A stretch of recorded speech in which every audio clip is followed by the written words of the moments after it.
Buon pomeriggio a tutti intanto. Oggi pomeriggio ci troviamo qui con tre ospiti, più me. Mi presento, sono Giannini Michele di Veneto Agricoltura e qui con me ci sono due miei colleghi. Alla mia sinistra c'è Emanuele Serafin e alla mia destra c'è Stefano Soligo. Entrambi lavorano al centro regionale di enologia, viticoltura ed enologia di Conegliano. Uno è un esperto enologo, invece Stefano dirige il centro e si occupa più della parte viticola.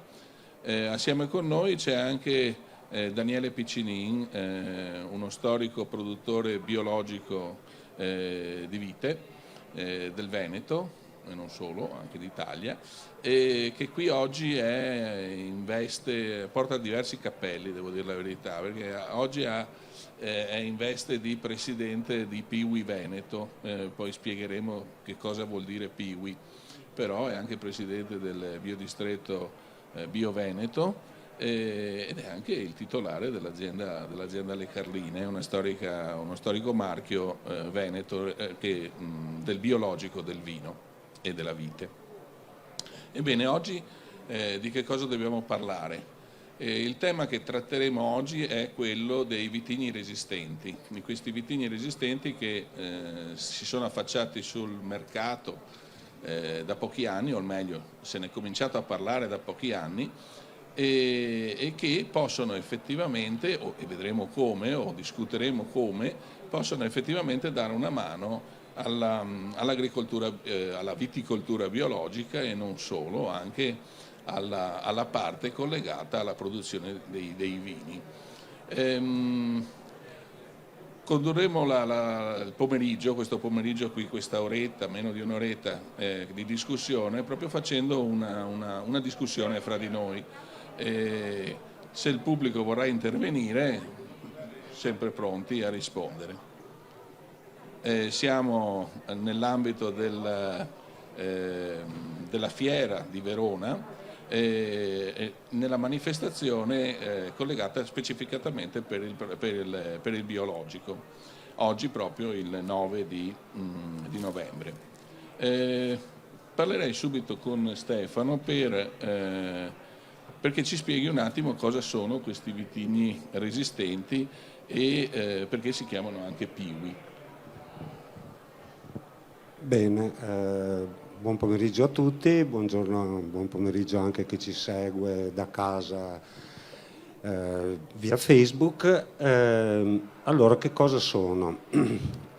Noi partiamo da un'idea, che è quella che la vite e il vino che noi conosciamo e tanto così ci entusiasma, che è diventato questa cartolina liquida ormai dei territori, appartiene, per quello che ci riguarda, esclusivamente a una specie, alla Vitis vinifera. Questa specie è caratterizzata da avere i sapori che noi conosciamo del vino ma di avere una caratteristica, di non essere tollerante ad alcune malattie che sono comparse dal Nuovo Mondo ancora all'inizio del 1900, la peronospora e l'oidio che noi principalmente conosciamo. A quel tempo sono cominciati, proprio per sopperire a queste malattie che sono arrivate un po' nuove, in questo caso dagli Stati Uniti, si è cominciato ad incrociare la Vitis vinifera con altre specie di Vitis, per esempio la rupestris, e altre che noi chiamiamo viti americane, che sono dotate di geni di resistenza per questi tipi di funghi. Piwi, tanto per dire, io non lo ripeto in tedesco perché la mia pronuncia tedesca sarebbe incredibilmente cattiva, ma vuol dire esclusivamente è resistente ai funghi e nient'altro. Quali sono i funghi di cui stiamo parlando? Appunto, principalmente peronospora oidio. La peronospora è stata la prima perché i geni di resistenza sono stati trovati immediatamente nelle viti che noi chiamiamo americane.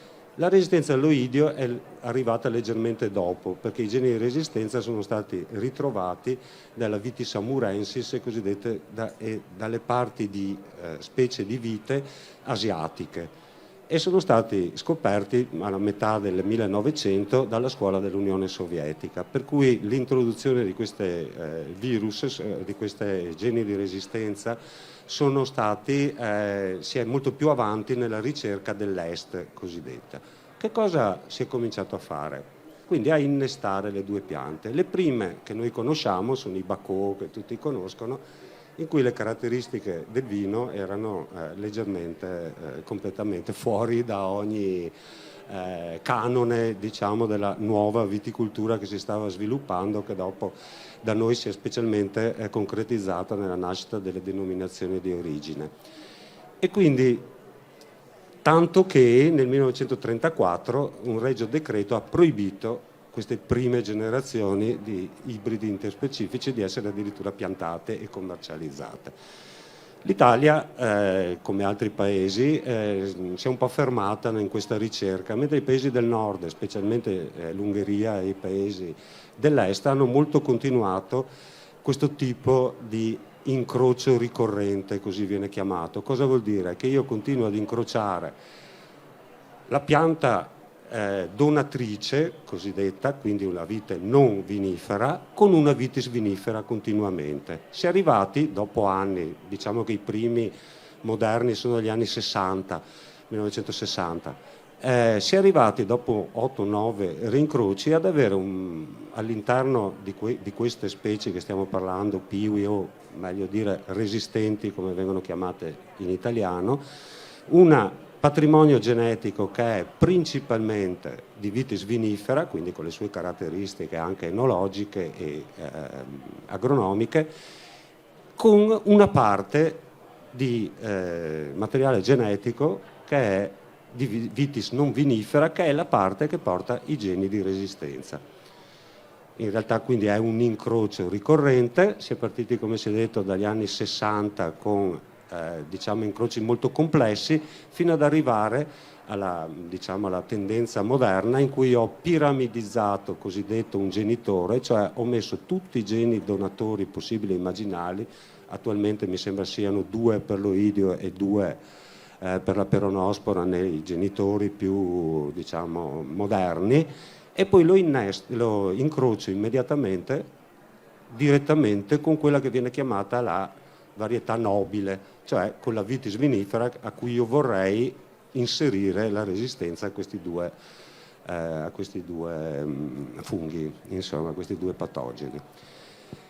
Si è andati quindi, diciamo che in Italia si è cominciato a discutere di questi, diciamo, dal 2009, quando sono stati iscritti al Registro Nazionale. Come tutte le altre viti, anche queste viti qui devono seguire il ciclo normale del riconoscimento per poter essere piantate e coltivate in Italia, cioè prima l'iscrizione a un registro ministeriale, il Registro Nazionale delle Varietà di Vite, e poi avere l'autorizzazione a livello delle singole regioni.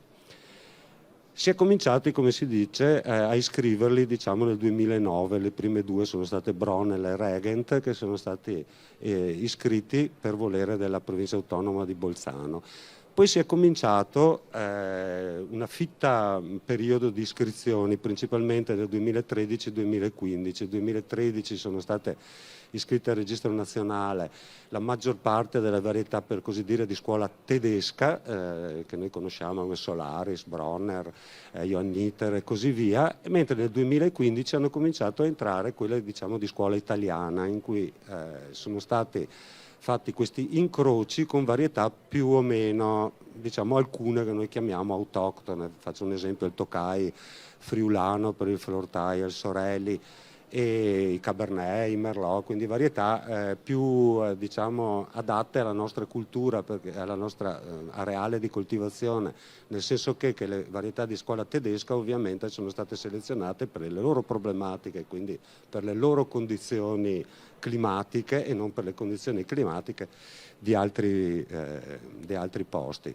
Da lì in poi si è cominciato veramente un enorme lavoro che ha portato le ultime iscrizioni, che sono di giugno 2020, in cui sono state iscritte altre 10 varietà che provengono da varie scuole, sempre dalla scuola, diciamo, dell'Università di Udine, Vivai Cooperativi Rauscedo, alcuni presi dalla scuola svizzera, di cui possiamo per esempio ricordare il Cabernet Blanc, il Pinot Ten, e ultimissimi l'ingresso di quelli selezionati dalla San Michele all'Adige, in cui che sono incroci derivati dal Teroldego, principalmente dal Teroldego e dal Pinot Nero. Attualmente noi abbiamo 34 varietà iscritte al registro nazionale. Il Veneto ha seguito nelle regioni italiane quella che ha per primo costituito delle reti di ricerca. Io ricordo che Veneto Agricoltura, per dire, si è cominciati a seguire ancora nel 2012 il primo campo autorizzato nella regione, che era presso l'amministrazione provinciale di Verona, in cui erano appunto presenti le primissime varietà di scuola tedesca. E così via, abbiamo continuato progettualità. Nel 2015 si è stato messo giù il campo sperimentale di cui la collaborazione con l'enologo Piccinin e con le Carline, che è stato il secondo campo, ma dopo l'amministrazione provinciale di Verona è stata chiusa per noti motivi burocratico-tecnici, e quindi quel vigneto non esiste più, e quindi i primi vigneti sono stati questo messo giù nel centro della zona biologica per eccellenza del Veneto, una delle prime, che è esattamente la zona dell'Isorpe Maggiore di Annone Veneto, diciamo la più storica per quel motivo, da cui da anni stiamo osservandone. Ne abbiamo a dimora 18 delle 22 varietà autorizzate. E attualmente, sempre con la collaborazione con Piwi Veneto, quindi abbiamo capito che cos'è il Piwi, è stato messo giù un ulteriore campo che si è arricchito con una tipologia di varietà particolari, cioè che ha tutte a bacca nera e che più o meno si possono sovrapporre alla tipologia Pinot Nero, diciamo, quindi che abbiano germogliamenti più o meno medi tardivi e una maturazione precoce. Questa è un po' la situazione del Veneto in questo momento. Una situazione molto complessa. Quello che è importante però ricordare e far vedere adesso è che in pratica si tratta di vitigni ottenuti da incroci. Quindi sono incroci, quindi c'è gente che si è impegnata a fare incroci. Attualmente si sta parlando di tecnologie un po' diverse e sarà per il futuro. Non lo so, il dibattito mi sembra sia in corso, vedremo se la cisgenetica, la gene editing, come vengono chiamati, saranno riconosciuti come metodologie non transgeniche. Questa è una discussione che è in Commissione europea. Giusto. Allora abbiamo visto che la storia di questi vitigni, quindi noi abbiamo cominciato a parlarne relativamente da poco tempo, in realtà hanno una storia piuttosto anziana, diciamo così, se non altro dall'inizio del secolo, anni 60, e arrivare fino ad oggi. Vorrei invece adesso parlare con Daniele Piccinin della sua esperienza riguardante il biologico e della sua esperienza con questi Piwi all'inizio fino ad arrivare ad oggi. Allora, intanto grazie Veneto Agricoltura, Regione Veneto, per questo invito. Tema molto interessante il tema dei vitigni resistenti, dei Piwi. Perché? Perché se ne parla da poco, ma giustamente sono più di 30 anni che da prima la scuola tedesca a Friburgo e poi Genomica Applicata all'Università di Udine con Rauscedo stanno lavorando in pieno su questi vitigni. Noi abbiamo colto a spada tratta questa opportunità. Devo ricordare il fautore assieme a me di questo progetto, che oggi non c'è più, che è il nostro caro amico Catarin, che è grande cultore della viticoltura, dove ha visto molto avanti su questi vitigni ancora molto prima. E io e lui abbiamo avuto il piacere di partecipare a una degustazione di nano vinificazioni ai vai cooperativi di Rauscedo di queste varietà, e ci siamo lasciati dicendo: noi in Veneto non facciamo nulla con queste varietà. E devo dire che da lì a poco è nato questo bellissimo progetto che noi abbiamo molto volentieri sposato e cofinanziato, perché L'azienda Le Carline fa biologico da più di 34 anni, giustamente da allora sono ancora presidente del biodistretto, oggi primo distretto alimentare veneto con un gruppo importante di una cinquantina di aziende con 1500 ettari. Perché? Perché nel nostro territorio il biologico è sempre stato sentito come una grande opportunità per produrre non solo vino, ma abbiamo stalle con derivati del latte, abbiamo ortaggi, frutta, quindi il biologico in Veneto è presente in maniera molto importante e nell'orientale abbiamo intravisto nel biologico allora una grande opportunità per fare un passo avanti nella produzione agricola, per impattare meno, ma poi ci siamo chiesti con l'andare avanti degli anni cosa si poteva fare di più e devo dire che se prima eravamo perplessi sulla qualità di questi prodotti, non conoscevamo la capacità agronomica, la qualità enologica di questi prodotti. Devo dire che il campo sperimentale ci ha dato una grande opportunità. Da subito abbiamo voluto mettere a confronto, e qua un grande lavoro fatto con Veneto Agricoltura, per mettere a confronto tutte le varietà allora presenti di scuola tedesca, quelle moltiplicate nella parte alta dell'Italia, e poi tutte quelle sperimentate, incrociate da Genomica Applicata di Udine e poi moltiplicate da Viovai Cooperativi Rauscedo. Questo perché? Perché volevamo vedere in un stesso areale, diverso da quelli studiati fino allora, come si comportavano. Abbiamo da subito iniziato una lunga sperimentazione, prima un monitoraggio in campo di come si comportavano sotto profilo agronomico e poi da subito, grazie a Manuele e a Veneto Agricoltura, che ha seguito le micronificazioni, cosa molto difficile perché poi lavorare piccole quantità di uva rispettando quali sono i consoni dati dalla varietà per capire cosa dà la varietà senza intervenire manualmente per modificarli è un lavoro molto lungo e molto difficile. A noi serviva capire quali di queste varietà erano più affini per le nostre esigenze. Devo dire che ormai le 30 e passa varietà che abbiamo a dimora si sono dimostrate che almeno una decina, 8-10 sono molto interessanti. Da subito ci siamo chiesti poi cosa facciamo di questo vino e lì è intervenuta una collaborazione con il gruppo Repressione Frodi per dire possiamo mettere in commercio queste varietà. Gli anni erano gli anni che venivano registrate. Abbiamo deciso tutti assieme di creare i codici VP per inserirle nell'allegato nazionale e per poterle vinificare. In questo caso come azienda abbiamo scelto di fare un uvaggio perché non potevamo fare 30 etichette per piccole quantità, abbiamo scelto di fare un uvaggio. Perché? Perché poi ci siamo accorti che quando facevamo le degustazioni tra di noi tecnici con Veneto Agricoltura, che alla fine della degustazione delle varietà singole, il mescolare più varietà dava sensazioni diverse e completava una con l'altra il bicchiere. E da lì è nata l'idea di fare un uvaggio fatto con 3 vendemmie perché hanno epoche abbastanza diverse una dall'altra, e poi un assemblaggio. Devo dire che negli ultimi concorsi internazionali, specialmente le varietà a bacca bianca, hanno avuto punteggi uguali o superiori a altre varietà convenzionali o conosciute. Quindi vuol dire che oggi possiamo dire che nel bicchiere, se lavorate correttamente, abbiamo un prodotto di grande qualità. Per tornare alla domanda, cosa hanno portato oggi? Noi abbiamo intravisto in queste varietà l'opportunità e la possibilità di andare oltre il biologico. Andare oltre il biologico vuol dire fare meno trattamenti in campagna. Perché? Perché anche se noi usiamo prodotti naturali per trattare i nostri vigneti, il comparto viticolo, sappiamo tutti, è sotto attacco per il massiccio quantitativo di pesticidi che utilizzano.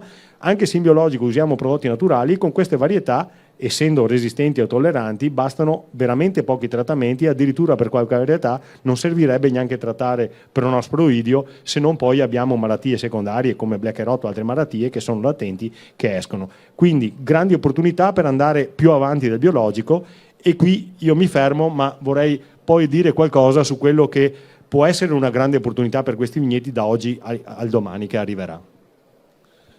Grazie Daniele. Con Emanuele invece vorrei affrontare, l'ha già accennato prima Daniele, la parte collegata alla sperimentazione che è stata fatta riguardante la parte enologica di questi vitigni, perché non bisogna dimenticare, lo sappiamo tutti, la vite da vino si fa appunto perché deve essere fatto il vino alla fine. È importante poi anche conoscere appieno quelle che sono le potenzialità che questi vitigni possono avere, e queste cose credo che si possano ottenere solo dopo diversi anni di sperimentazione e anche di tecniche di allevamento e di produzione diversificate. in modo da sprigionare o fare in modo che questi vitigni sprigionino tutte quelle che sono le potenzialità enologiche. Il lavoro che è stato fatto a Veneto Agricoltura cosa ha comportato? Grazie a Veneto Agricoltura, grazie alla Regione e benvenuti appunto a tutti i presenti. Sono stati sgranati tantissimi dati, tutti molto interessanti, però uno vorrei aggiungerlo io. Dal 2005 al 2020 circa abbiamo perso come Italia quasi il 25-26% della superficie vitata, è stato perso principalmente nelle regioni del centro e del sud Italia. E non escludo che siano anche queste varietà, queste nuove varietà resistenti e assolutamente sostenibili, una delle chiavi di aiuto per il futuro, per un rilancio appunto della viticoltura nazionale. È bene dire che in Italia, dalla penisola italica, sono partite nei secoli dall'Italia verso il mondo tantissime varietà. Questo era il punto di incontro di repubbliche, di civiltà diverse, lo è stato per secoli, per millenni, e la vite è stato uno dei fulcri, è rappresentato uno degli oggetti di scambio più importanti. Quindi ben vengano le varietà resistenti, ma sempre con la memoria ed il ricordo di tutte le varietà antiche, soprattutto quelle che hanno passato la gelata del 1709 e sono arrivate ai giorni nostri. Quindi queste nuove varietà non vuol dire rompere tutto quello che c'è stato prima, sostituirlo e eliminarlo tal quale. Sicuramente il ricordo di quelle varietà, e nel momento in cui l'aspetto qualitativo e sostenibile ne è rispettato, è giusto che queste varietà, che erano le nostre radici, il nostro passato, comunque rimangano in futuro. Per quanto riguarda la sostenibilità, invece, queste varietà rappresentano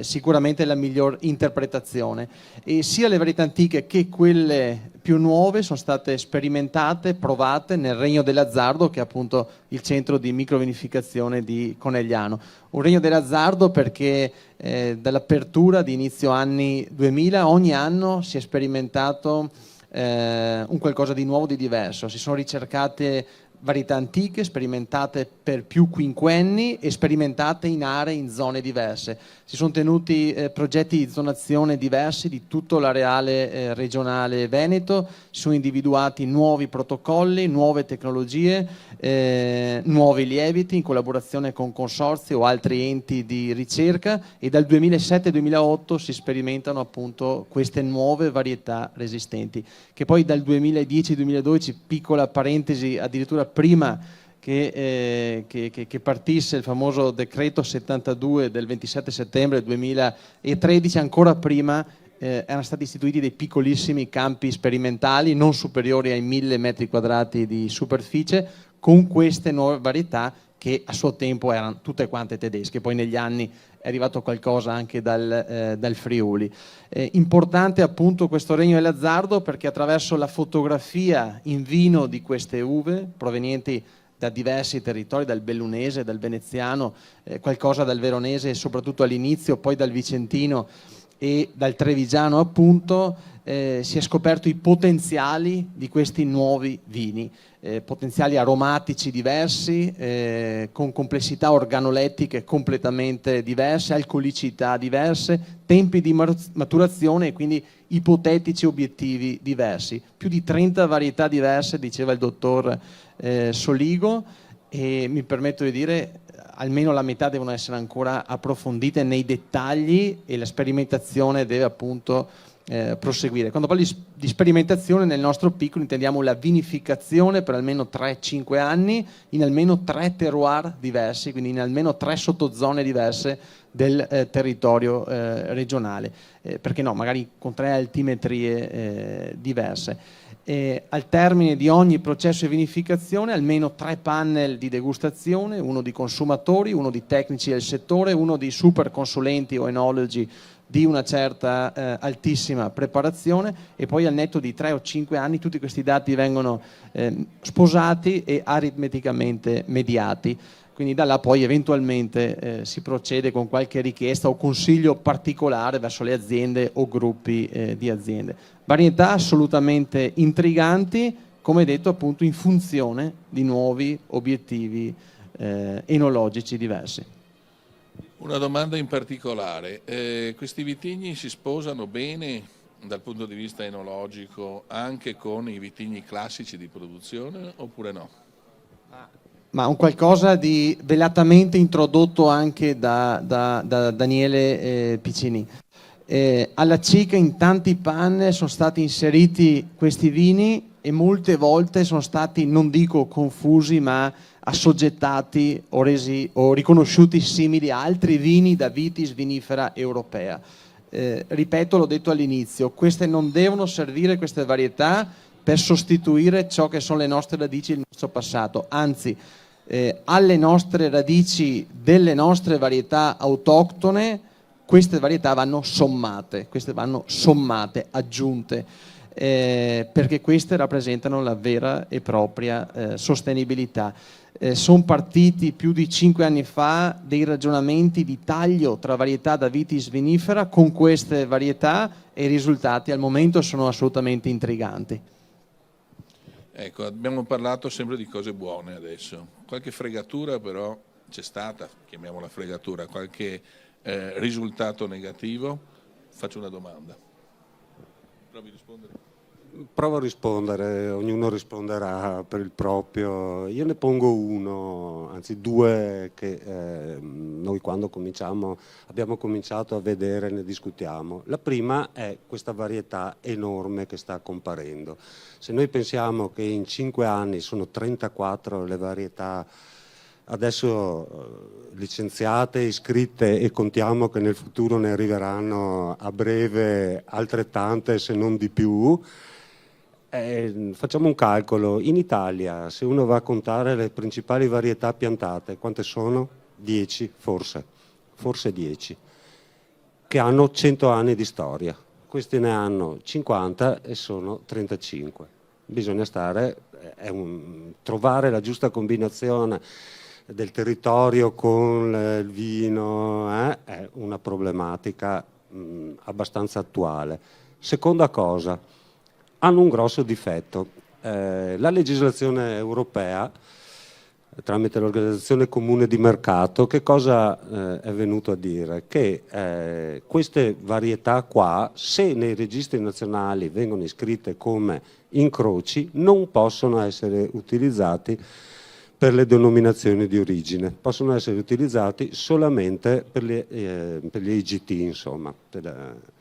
E questo chiaramente in una zona come il Veneto, che ha uno dei suoi fondamenti nelle denominazioni di origine controllata, è un grosso limite che più volte si è discusso, da cui la provocazione è: ma se io capisco il terroir dell'Ison Tokai, ma se io a un certo punto posso inserire il 10% o del Prosecco, e posso inserire della Glera, e posso inserire all'interno il 10% di Pinot Bianco col terroir della Glera cosa c'entra? Non si sa. Allora perché non posso inserire anche una di queste varietà che naturalmente non cambi le caratteristiche organolettiche, che potrebbe servirmi moltissimo, specialmente nelle zone sensibili, vicino alle scuole, alle passeggiate, per ridurre drasticamente quelli che possono essere i trattamenti, per esempio. Quindi ci si riferisce soprattutto all'uso di queste varietà per limitare quelli che sono i possibili screzi che sono fra l'attività agricola e le altre tipi di attività, in particolare con i trattamenti antiparassitari. Volevo fare la stessa domanda a Daniele per sapere se in qualche modo può darci un qualche altro spunto. Ma Stefano ha già centrato appieno, è un po' di anni che discutiamo su questa cosa. Io 20 giorni fa ero al TTG a Rimini con il turismo e con il sottosegretario Centinaio abbiamo parlato di questa cosa. Se da prima l'Italia non ne voleva sentir parlare perché non vuole attaccare la storia centenaria, ultracentenaria delle nostre denominazioni, io continuo a dire che questa è un'opportunità. Primo per i motivi che sono già stati detti, non li ripeto, di coesistenza nei territori, visto che siamo tutti sotto attacco, ma poi perché tutti i nostri disciplinari prevedono dei complementari in percentuali diverse in assemblaggio. perché non provare anche con questi vitigni? Questo darebbe la possibilità a tutte quelle aziende che hanno sperimentato l'impianto di queste varietà per poterli utilizzare. Se il Veneto è partito tra le ultime regioni, oggi conta un primato, come sempre fa il Veneto, di avere più di 400 ettari di questi vitigni messi a dimora, di avere più di un centinaio di etichette che girano già per gli assaggi, per le degustazioni e per i clienti consumatori mondiali, ma c'è ancora molta titubanza, poca conoscenza, ma molta titubanza su queste varietà, perché alcuni produttori poi mi dicono: ok, io le pianto e poi cosa faccio di quest'uva? Le cantine sociali non me la ritirano, i vinificatori imbottigliatori non sanno cosa farne perché non c'è mercato. Quindi da subito io direi lavorare tutti assieme per aprire l'opportunità di far entrare queste varietà, visto che quelle iscritte sono come i GT, di metterle in assemblaggio, mettiamo delle percentuali stabilite, discutiamone, anche perché è tutto nuovo e tutto da fare, ma mettiamole in complementari ai disciplinari che abbiamo, perché sicuramente non peggiorano, se non, come giustamente diceva Emanuele prima, possono migliorare la qualità dei nostri prodotti, possono risolvere i problemi di coesistenza nei territori con i cittadini non è una cosa da poco, perché qui non si tratta di rifare un impianto, perché abbiamo visto che queste varietà danno una risposta immediata e poi, concordo anch'io, non vanno viste come un'opportunità per stravolgere la viticoltura, ma, come ho già detto prima, un'opportunità per migliorare la sostenibilità del nostro territorio. Ovviamente parliamo di sostenibilità ambientale. Mi dicono che ci sono delle domande, no, non ci sono ancora. Potranno arrivare anche domande da chi ci ascolta da casa, quindi chi vuole può farle queste domande qui e poi verranno passate. C'era Stefano che voleva dire qualcosa di più. A completamento un po' dell'analisi delle IGT e DOC, perché in realtà l'Europa non è che ti dica no, non puoi usarle tal quale, ti dice a seconda di come vengono iscritte al registro nazionale che noi abbiamo. L'Italia le iscrive come ibridi, come incroci, più che ibridi, perché ibrido sarebbe la prima generazione, dopo si chiamano incroci, ma insomma, come incroci, e come tale sono soggetti al famoso articolo 8, e quindi solo IGT e non DOC, mentre altri paesi, faccio un esempio banalissimo, la Germania, li iscrive come vitis vinifera, quindi noi abbiamo, non so, Cabernet Cortis, che da noi è soggetto solo ai GT, da loro è scritto come vitis vinifera e fanno DOC intera. Le ultime due nate, quella danese famosa dei 2 anni fa, è fatta una denominazione di origine tutta di varietà resistenti. Quindi ci sono anche aspetti legislativi o chiamiamoli burocratico-amministrativi che diventano importanti, e sono importanti anche perché la vite è una delle colture più normate, forse c'è solo il tabacco che arriva a norme così severe. D'altra parte fin dall'inizio sono anche quelle sottoposte ad una imposta ministeriale, insomma, quindi da una parte per l'alcol, dall'altra per il tabacco. Quello che mi premeva a tutti che facessero un attimo di riflessione anche è sul fatto che comunque serve una sperimentazione, ovvero sia le nuove varietà, queste varietà, chiamiamole nuove varietà, hanno bisogno di continua sperimentazione, uno per poter verificare che siano adatte ad un determinato ambiente. La seconda cosa è anche per scoprire se con metodiche di allevamento diversificato siano in grado di dare prodotti diversi rispetto a quelli che attualmente sono stati presi in considerazione. E in secondo luogo pensate un attimo a tutto quello che si può fare nel campo enologico, a partire da uvaggi fino ad arrivare, noi adesso Piginin ci ha detto che lui ha fatto gli uvaggi sostanzialmente perché aveva tante varietà e non poteva fare 10 bottiglie per ogni varietà, quindi gioco forza è arrivato all'uvaggio e quasi per caso, diciamo così, in realtà non è proprio così, è riuscito a capire che assieme potevano dare risultati decisamente positivi. Ma come accade per i vitigni classici, anche per questi, ancora di più per questi vitigni qui, diventa importante andare a conoscere effettivamente il loro comportamento e in cantina, sottoposti a diversi trattamenti, e direttamente in campagna. Ecco, il fatto che questi vitigni siano resistenti alle patologie fungine non significa che siano però resistenti ad altre malattie, quali per esempio adesso mi viene in mente la flavescenza dorata. Quindi un po' di rogne continuano a rimanere. Certo è che significa risparmiarsi un bel po' di trattamenti, e anche si può in qualche modo semplificare quello che è l'attenzione che occorre dare al vigneto in campagna. Lasciatemela passare così questa affermazione, poi è da dire. 4 parole sulla sperimentazione in enologia riguardante proprio queste varietà. Fino adesso sono state fatte alcune cose, microvinificazione, tentando di capire quali erano le potenzialità, altre cose che si stanno o si potrebbero fare. Sì, allora, appena partiti si decise di seguire solamente dei protocolli standard in bianco e in rosso, consapevoli anche dei brevi quantitativi a disposizione delle uve. Dopo, con l'entrata in produzione dei piccoli campi sperimentali e con una disponibilità relativamente crescente, si è proceduti con la vinificazione atta a base spumante, quindi la spumantizzazione nelle piccole autoclavi di determinate varietà preposte alla spumantizzazione stessa. Si è deciso di perseverare dei protocolli di appassimento con vinificazione poi delle stesse uve, sempre da varietà resistenti. Si è fatto fino a 2 anni fa un triennio di prove di macerazione carbonica partendo da varietà resistenti.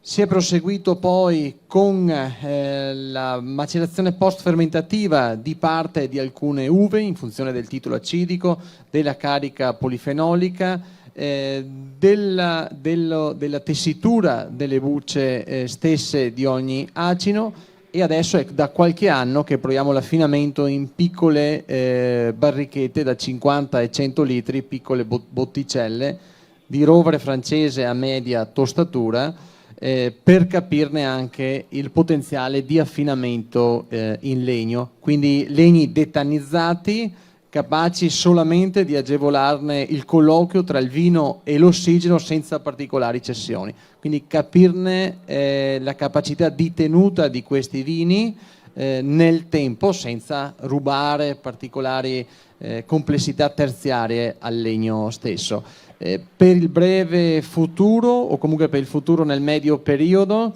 è importante confermare questi dati e trasferirli poi in quantitativi leggermente più grandi, quindi mesovinificazioni, ad aziende disponibili a recepire queste piccole sperimentazioni, piccole per loro, molto grandi per noi, perché si parlerebbe appunto di mesovinificazioni, non più di micro.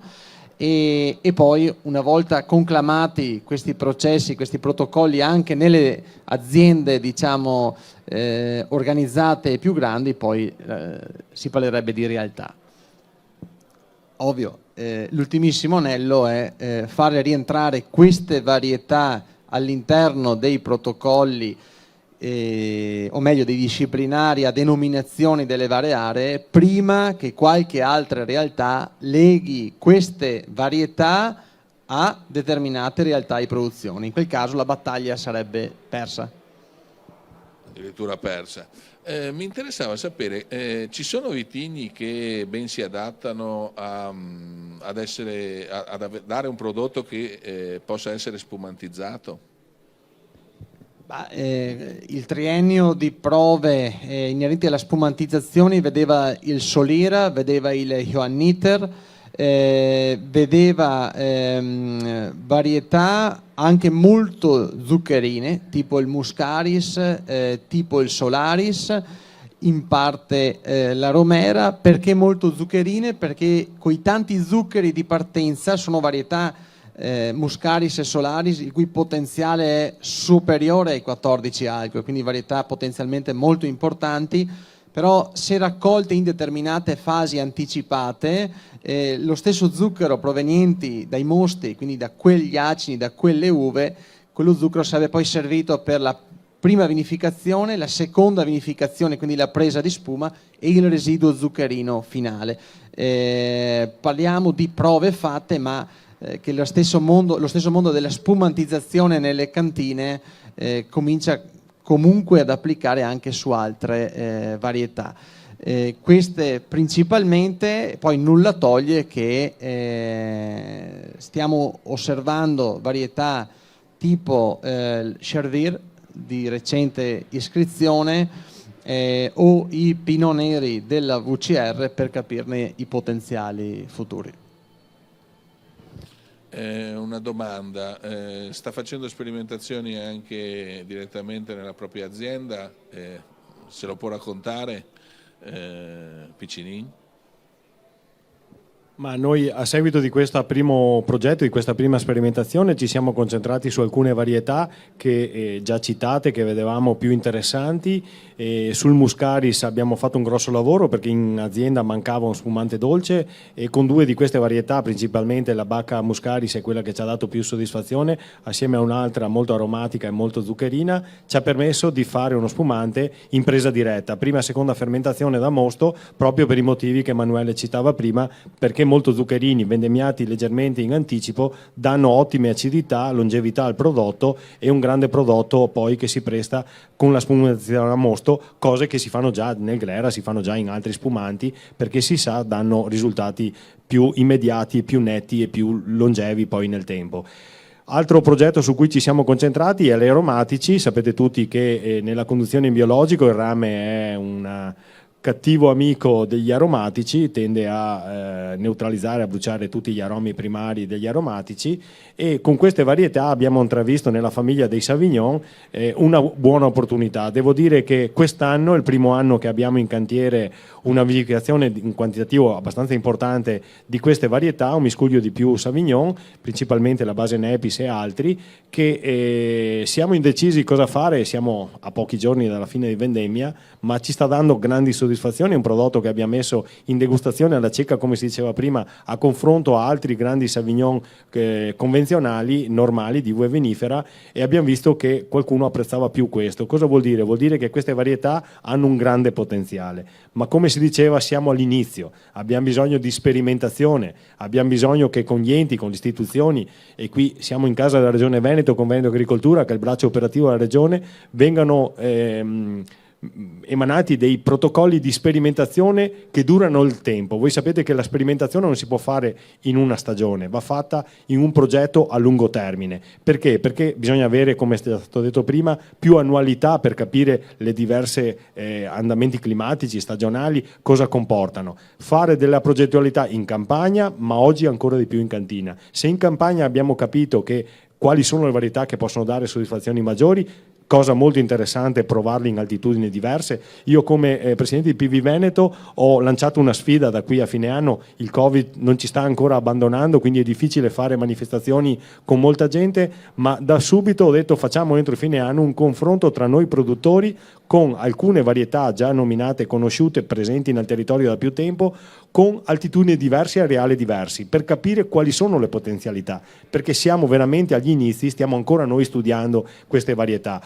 Questo è il lavoro che dobbiamo fare in campagna. In cantina, a mio avviso, ci sono grandi opportunità, e la prima che dobbiamo cogliere l'opportunità, assieme alle istituzioni e alla politica, di lanciare la possibilità di farle entrare come complementari nei disciplinari DOC. Questo ci permetterebbe di accelerare questo processo, di accelerare questa grande opportunità e di arrivare a risultati in tempo molto veloce. Grazie a tutti. Quindi sperimentazione come chiave per lo sviluppo ovviamente non solo dei vitigni resistenti, ma in generale poi di tutta la viticoltura e di tutta la parte collegata all'enologia. Se non arrivano, non ci sono domande, quindi oggi abbiamo visto rapidamente abbiamo fatto uno spiraglio, abbiamo dato un'idea di quelle che sono di quelli che sono questi vitigni Piwi. Una cosa, Daniele, qual è l'ettarato più o meno in Veneto di questi vitigni? Lo dicevo prima, il Veneto è partito quasi per ultimo, ma oggi conta il primato di avere più di 400 ettari messi a dimora. È un dato non recente perché non è aggiornato, ancora oggi abbiamo difficoltà a avere questi numeri, anche se siamo in un'era informatica, e la regione Veneto è la regione che ne ha di più messi a dimora. Oggi sono autorizzati in 5 regioni in Italia. Vorremmo costituire entro fine anno la PIV Italia, che va sotto il cappello della PIV International, che è questa associazione, organizzazione che rappresenta tutti gli stati membri d'Europa, e ci sono 2 regioni che stanno per essere inserite e autorizzate, l'Emilia e il Piemonte, e altre regioni che stanno osservando. A mio avviso a breve potremo avere una PIV Italia molto forte che conta un etteraggio molto interessante, e se da prima è partito nell'Alto Adige, nella zona con poche superfici, tante aziende con micro superfici, oggi la pianura dà grandi possibilità. Quest'anno è partita la cooperazione, alcune cantine cooperative si sono avvicinate, hanno convinto i loro conferitori a piantare queste varietà, e alcune di queste sono già uscite nel mercato con alcune etichette. Questo fa ben sperare, vuol dire che anche la cooperazione vede in queste varietà un'opportunità commerciale, e più siamo meglio è, potremo veramente aumentare questo dato. Io mi aspetto che dopo 2 anni di ferma, il prossima fiera specifica del vino, molte aziende arriveranno con un'etichetta di queste varietà da presentare e poter discutere con i loro consumatori. Un'ultima domanda, scusate, è una curiosità tutta mia. Il viticoltore vive un pochino più tranquillo quando ha delle varietà Piwi, oppure comunque sempre con le orecchie alzate, come normalmente è quando coltiva le viti normali, diciamo così? Ma abbiamo detto prima, devono essere un'opportunità per migliorare la sostenibilità ambientale nel territorio e nelle nostre aziende. Ci sono varietà, l'ho già detto, che non hanno bisogno di trattamenti sotto profilo fungino, Peronospora o Idio, ma vengono trattate 2-3 volte a calendario per preservare dalle altre malattie latenti. Ci sono altre varietà, specialmente quelle su cui si sta lavorando, dove hanno profili aromatici importanti, che sono un po' meno resistenti, ma è normale, siamo agli inizi. Ci sono varietà che non hanno bisogno di nessun trattamento. Mi viene in mente il Muscaris, citato prima Emanuele, il Sauvignon Gris, che è un'uva che è duttile, si presta da fare una vendemmia precoce con alte acidità, ma si presta di fare una vendemmia tardiva, fare quasi un appassimento in pianta, perché non si rovina mai, è una buccia molto spessa. Quindi grandi opportunità. Per noi sono una grande opportunità, perché capite benissimo, parlando di biologico, che fare 3-4 trattamenti contro i 10-12 che si fanno normalmente, o 15 nelle annate più pressanti, è una grande differenza. Grazie, perché non si era ancora, o meglio, per i non addetti ai lavori non si era ben capito, almeno a mio avviso, quanto queste varietà potessero essere importanti da questo punto di vista qui. Volevo concludere che proprio per avere dati più precisi su questo è appena stato lanciato, in collaborazione con il distretto Bio Venezia, un progetto che andrebbe ad indagare esattamente i confronti tra biologico e non biologico, e nel biologico dove queste varietà sono presenti, che influsso hanno sulla gestione, diciamo, aziendale. Ecco, i risultati quando verranno fuori? Correndo a metà dicembre. Ok, va bene, allora aspettiamo questi risultati, e nel frattempo, visto che non ci sono domande dal pubblico, io saluterei tutti coloro che ci stanno guardando, il pubblico presente, e ringrazio gli ospiti, e un arrivederci. Ciao.